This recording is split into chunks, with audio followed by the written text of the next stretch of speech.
So welcome to Second Cup of Coffee if we were a little late on that agenda. We were just talking about today, yes. Drinking coffee and instant gratification.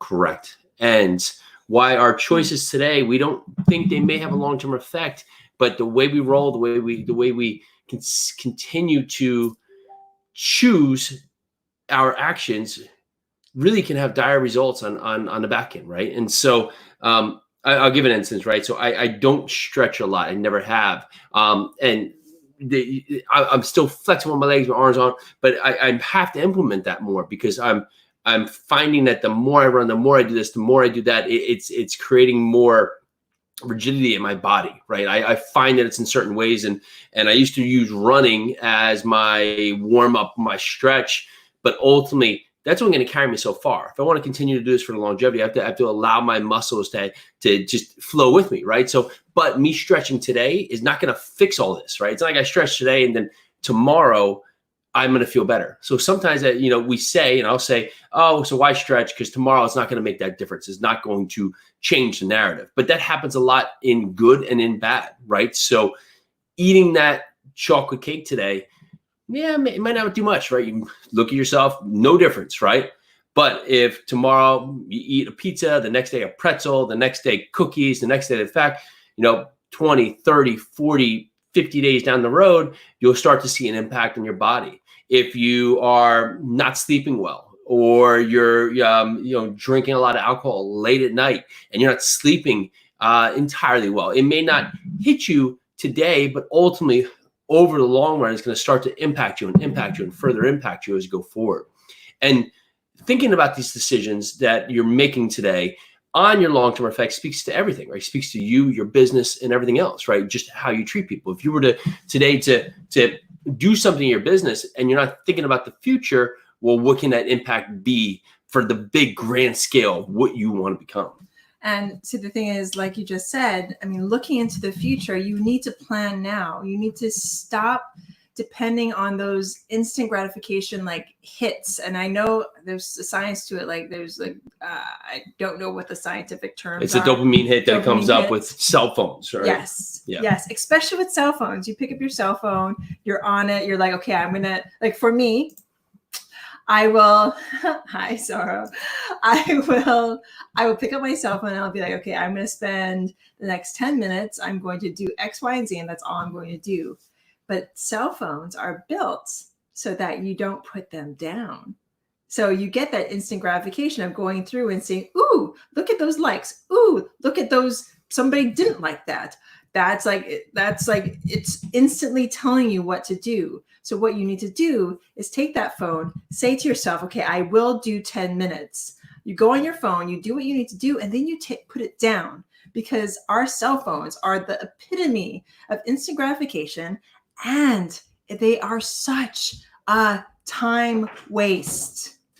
So when we think about our days and what we're doing, let's talk to diet, because I find that exercise and diet can feel defeating for a lot of people. And ultimately it's because we're thinking of it as exercise, which you don't want to do, or as dieting, which really shouldn't be doing. It's finding a quality or an effort in your life where you can have consistency. And so many times when we talk about dieting, it's this crazy thing, like, what are we dieting, right? And as we start to do this, not only is it not fulfilling, but so we miss the points a lot of times that if we're not physically fit, and maybe we have some fat to lose, that as we condition our bodies, we don't see that initial drop off in weight because we're losing fat and we're having muscle comes on. So it almost is like that comparable where our weight stays the same. And it's such a defeating prospect. So it comes down to now changing the narrative daily, because forget about the weight, forget about the scale. Do you feel better? And these little steps today, do they make you feel better? Because if you start latching onto that, and that's the gratification you get, I feel better doing this, then ultimately at that point, that's going to create the results. That's going to create everything you need to continue to carry forward for your next steps in your day. And anything, diet the same way, right? So you may not, just think about the word diet, and all these crazy diets come out. Well, there's a reason they sell, because they're fads, because you can't stick to this. You can't stick to this point. And what I used to love when I lived in Europe is that there was not this point where they were dieting. They were just eating within portion, right? And that could go, and if you're having trouble with portion control, okay, try this one step. One, if you're cooking at home, make less. 2, if you're cooking at home, make sure that you leave at least 10% of your plate. Or if you're cooking at home, don't allow yourself seconds. Still give yourself what you're doing, so you're not changing that mental part that if you're eating something that's not completely the healthiest for you, just eat less. Start there. Start on that point here where you can curb the gratification process so you can have those long-term effects. So I jumped in here and you were talking about, does that make you feel good? I'm going to slightly disagree, but I didn't hear what you were saying before. Sometimes doing the right thing and doing the right thing for yourself, doing the right thing for other people isn't going to feel good immediately, folks. It's not going to. Instant gratification is the complete opposite. You do stuff because it feels good right now. It feels good to eat that donut. It feels good to just lay here and do nothing. It feels good, ... Sometimes doing the right thing, like taking up a 50, or even like getting up and doing some push-ups. Say you do 10. Right now we're doing 50 push-ups, but say you do 10. That's not going to feel good immediately. You might get like this hit of like, oh my goodness, yes, I did the 10 push-ups. But then you have to do more and more and more to keep up your stamina. And it doesn't feel all that good, folks. Hi, Jacob. We got a lot of people saying hello today. So what I was saying is that it's not going to feel good. Doing the right thing doesn't always feel good, but you have to take the steps. You have to stop living for that like not good feeling. Does that make sense? It does. And I'm laughing here because what you said is like a paramount for how we can all be better, right? Because you said this thing that, and because of course my wife, so she was like spot on for what I said because she knew that, so she can disagree. But so many times, right, we disagree with others and she didn't hear what I said, right? Nope. So, but she disagreed.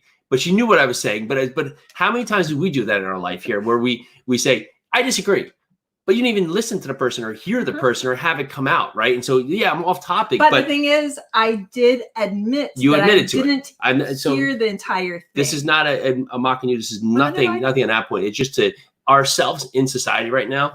A big part of the problem is that we spend so much time putting out the words and we forget to listen. And we just don't listen. We blatantly don't listen and assume they said this or anything else. And that's why things like texting is like ridiculous, right? Because someone gets this thought in their mind of what you just texted them.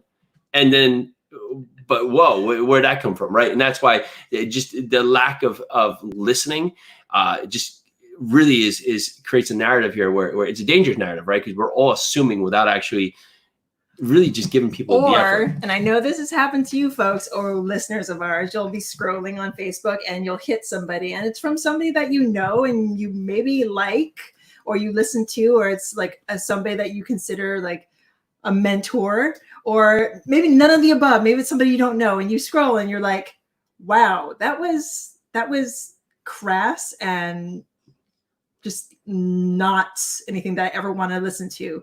And you go immediately and you're like unfriend or mute or what have you, because you didn't like what that person said in that moment. Yeah. Well, even though that person, and I know I'm going to be talking to Becca Shea later on, as she was questioning this as well. Even though you know that person and you know this person has a history of good deeds, but maybe in that moment he or she had wanted to make this joke or wanted to make this like whatever. I mean, it just goes to show you have to watch what you see on the internet, because whatever. Yeah, because sarcasm doesn't carry, right? It doesn't carry through words. And like we were just talking about living in Europe, one of the things that stood out there was that you live with, people, French, German, Brazilian, they don't get sarcasm, right? So you learn that very quickly, because if you're sarcastic with something, it just completely flies over the head, goes the wrong way, right? So that's the same thing here, is that you write something on Facebook and it may instantly be something that sounds good to you, but not everybody's going to get it. Not everybody's going to carry that message. So you want to make sure that, especially if you're building out yourself as your brand, watch what you're saying. And make sure that you actually believe those words and the context of others, it's going to be carried correctly forward. Because not everybody's going to know your background, know that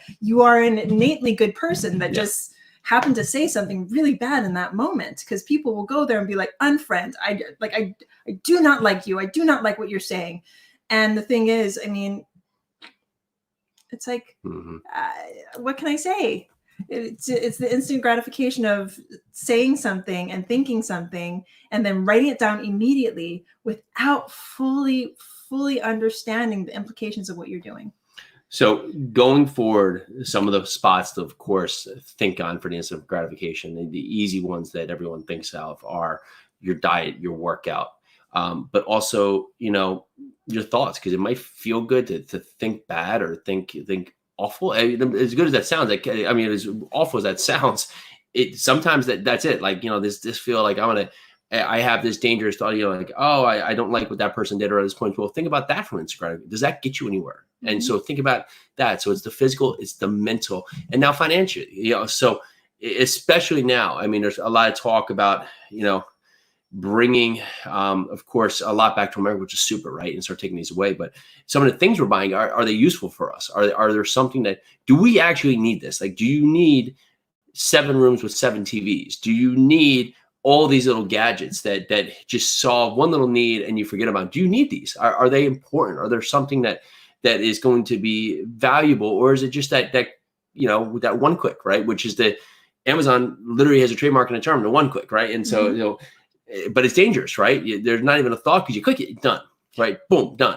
That immediate part. And so there's that pause reaction. If you take it, do I need this? Do I need this? I'm laughing because of Jason Yu, how many times I had to question that. He'd take Amazon away from me. But it's the truth. That's how we spend so much money on things that we don't need. Mm-hmm. We go into Target, into any of the stores that we frequent before everything happened, and now we're back, mm-hmm. For the most part. That's what happens. We don't stop to think, do we actually need this? You can just swipe and that's it. It's coming to you. Yeah, you can return it, but who's gonna go through that process? Yeah, and I keep thinking even about simplifying, right? So can that simplify the process, right? So yes, is this going to create something that's more baggage later? So if we want to move and we have 9 rooms full of stuff, and we hold on to stuff, we hold on to the stuff, we all know those people out there that just hold on to things because one day they may need them, and the amount of effort that you've put dragging them around where it might save you 5 hours in the future, but now you drag them around everywhere, all over the place, put them in storage, paid money for storage, all the money to move it, or your time moving all these objects. Well, okay. Is it going to provide value for you in the future? So your instant gratification there, it's the same thing. That goes to weight too, right? So you having these little bites, these little nibbles, and on point, is it worth your future health? Is it worth you having the opportunity to run around with your kids or just be active in the future if you're not taking care of your body in the appropriate way? So if we're not strengthening our body or strengthening our mind, and we all see the people that have had this happen to them where they didn't take care of themselves, and now at the moment they were doing it right, whatever that thing was, they probably didn't really truly give it effect, even if they said that it would be something that would hurt them, but now it is. I was just going to say we are at the 15-minute mark. And that means you are halfway done working out today. Workout. So I ran. You push-ups got started? I did some push-ups and stretching, and I did some I did push-ups and stretching this morning. Yeah. I haven't done my full 45 minutes yet this morning. I'm probably at a half an hour. So I have 475 hard. I still have 60. I have an hour left of working out to do. So we're gonna have a really good workout later. Yeah, we did a combo of mass movements yesterday. It was good. Including fending off the kiddos, because some of them were lying in the ground movements, which means that we get 1 of 3 kids jumping on us at all points. It's kind of like WWE, but in that fact, you get it done, right? Just don't hit a kid with a kettlebell. Again, yes. No, we didn't hit a kid yet. So, maybe, no. I love how we laugh at our own jokes. Yeah, well, at least we're here with ourselves. Anywho, so exercising today. Everyone get out there. If you're in New Jersey, it's a beautiful day. It's hot. Drink a lot of water before you go out. It's humid. Just take care of yourself. Here's the thing. It's going to pour later, which even is a better time to get out there and push yourself. So that's a great time to run too. Hot, cold, wet, dry. Always a good time to get out there and take action. So talking about action steps, what are we going to give our dear listeners for action steps today? Look at your daily habits and see what you need. See what is vital, crucial, dire, important. And then keep some of the other ones that you like. right? You may not need to, I don't know, build model trains, but you love it, right? I don't know. Yeah, but in that fact, it's something that's a great experience for you. But if there's things you're doing daily and you ask yourself, why am I even doing this? Well, then it's time to push that aside and bring on new things that are going to create value in your life and stop the immediate gratification. And it can go where we just get in a simple path. Like, I drive home every day this way, and every day on this way, I go past this store that I stop in to get X: cigarettes, soda, alcohol, I candy bar, whatever. Okay, drive a different way home. Start there. Or, limit the process, or fill in the blank. Today. So number one, change direction. Change the direction of your life right now. And it could be as simple as what Jason said. Take a different direction going home. Change that up, because then you won't stop at the store where you buy those cigarettes you're trying to quit, where you buy that alcohol you're trying not to drink, where you buy that candy bar you're trying not to eat. Make the decision to change your direction. So number two, this goes into number one and everything we've been talking about. Cut out the instant gratification. Mm-hmm. Just cut it out. If it's take that breath. If you're hungry, do not reach for that candy bar. Throw it away. Reach for that apple that you bought and that you leave on the counter and it goes stale before you can eat it. Instant gratification, again. If you want to take that hit of that cigarette, throw it away or get on a patch. Take away those instant gratifications that are doing you wrong. So that's 1 and 2. Love it. So 3 and 4, find things that are replacements. Good one. And that's not 3 and 4, but 3, find things that are replacements. And you just said do 3. So I'm at 3, but I said 4 too. But find something that's a good replacement, that's a suitable candidate, that's going to be something that's going to be impactful and valuable for your day. And if your process is not up to par, well, then talk to others. Number 4, talk to others and see what they're doing, how they act. I mean, there's a certain point in life that we want to do it all ourselves. We want to keep it in. We don't want to look weak, silly, fearful, or anything else. But we are only going to grow by talking to others and learning from others. And that goes on so many things happening right now. So if we continue to just do what we think without taking into effect what others are doing that's helping a narrative, or what others are doing successfully that we can model after, well, we're missing out on so many opportunities to just make everything around us and ourselves better. I think 4 steps is good for everyone to start with. Cool. All right. So we're putting together a challenge. Ooh. I just brought that out. So yeah, it's going to come out in a few weeks. It's going to be a 3 to 4 day challenge with an actual winnable steps. Is that a word? Winnable. The kids are making up so many words right now that I'm having a hard time debating their words versus actually using my own real words. But I'm gonna call it winnable. So it's going to be a tactical day where it's something that everyone can do and get done to really build on the next step. We're going to be putting that out in a couple weeks.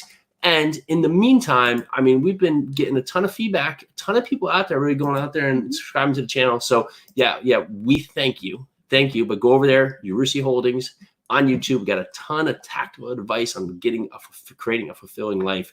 Podcast that aired yesterday, one of my favorites. And so just a must listen. Will Crozier, incredible, but he took massive success, and he came from being poor to just saying, I'm going to be massively successful, became that at 10, 20 times fold, and just realized that, yeah, okay, I see it now, but that's not fulfilling.